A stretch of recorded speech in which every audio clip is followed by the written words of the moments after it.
Before we begin today's video, I have an important announcement to make. Me and my team have curated 50 plus best SOPs to study at top universities in US, UK, Canada, Ireland, New Zealand, Australia, and more.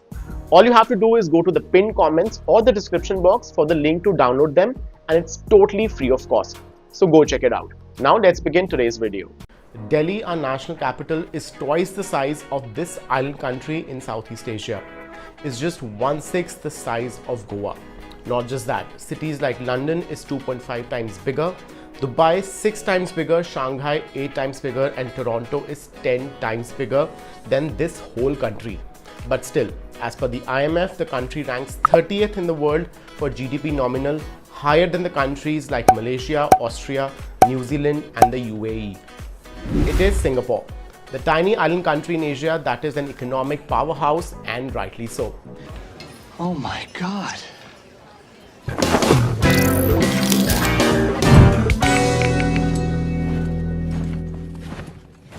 Hey guys, my name is Saket, and in today's video I will give you complete information you need to study in Singapore. Now let us start with today's video. Let us begin with the education system.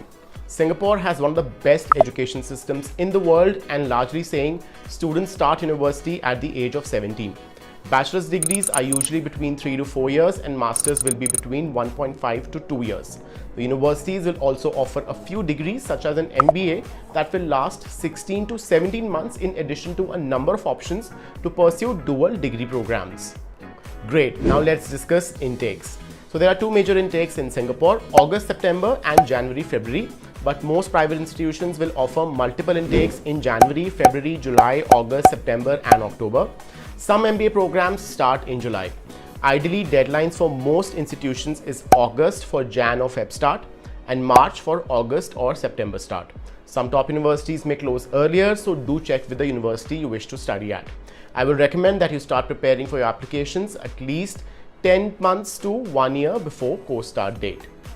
Over to institutions. So there are 6 major universities in Singapore. They are National University of Singapore, Nanyang Technological University, Singapore Management University, Singapore University of Technology and Design, Singapore Institute of Technology, and Singapore University of Social Sciences. Apart from these, there are a number of foreign university campuses in Singapore, which include EHL Lausanne, INSEAD, Curtin University, and James Cook University, Singapore. Singapore also has numerous private institutions such as Kaplan Higher Education Academy, Raffles College of Higher Education, and East Asia Institute of Management that offer degrees awarded by Australian, American and British universities. Singapore also has polytechnics, with most famous one being Singapore Polytechnic. Largely saying, universities will offer research and coursework oriented programs, and colleges and polytechnics will offer vocational programs. Let us now discuss entry requirements and documentation. Minimum 60 to 70% in 12th standard for UG level programs is usually required, but most top universities will require 85 to 90% or more. For PG level programs, I will recommend a minimum of 60%, but for higher ranked universities, you will need higher scores. In terms of language proficiency, for UG programs, a minimum of 6 in IELTS is preferred. Many universities will want a 6.5. For PG, a minimum of 6.5, with many also asking for a score of 7. Many universities will also accept PTE and TOEFL IBT scores. GMAT or GRE will be required by most MBA programs. Documents required for application include mark sheets, 2 academic or professional references depending on the program, SOP, CV, test scores such as IELTS, GMAT or GRE, portfolio and an application fee if required. Some universities may also require you to take an interview, especially for MBA programs. Over to costs. Let us start with the tuition fee. On an average, bachelor level programs can cost anywhere between 15,000 Singapore dollars to 40,000 Singapore dollars per annum on an average, which in our currency will be in the range of 9.2 to 24 lakhs. Master's level programs will be between 20 to 50,000 Singapore dollars per annum on an average, which will be 12 to 30 lakhs. MBAs are usually northwards of $70,000, which will be 43 lakh rupees. In terms of living, Singapore isn't very cheap to live, but it will cost lesser than say US or Australia. On an average, I would suggest setting aside $12,000 to $15,000 a year as your living cost, which in INR will be 7.3 to 9.2 lakhs. An average student in Singapore spends about 8 lakhs a year on living. Next, we discuss student visa. Singapore issues the student pass, which lets you study in the country and is a pretty much similar process than most other countries. Ideally, you should apply for the visa at least 2 months before course start date. Essentially, the requirements for the visa are different for public and private institutions, and they are listed on the Immigrations and Checkpoints Authority of Singapore or ICA website. The documents usually required are your offer letter, passport, photographs, academics, insurance, and $8,400 funds in your account.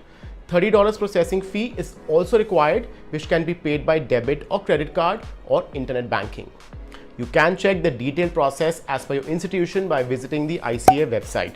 I'm dropping the link in the description box below.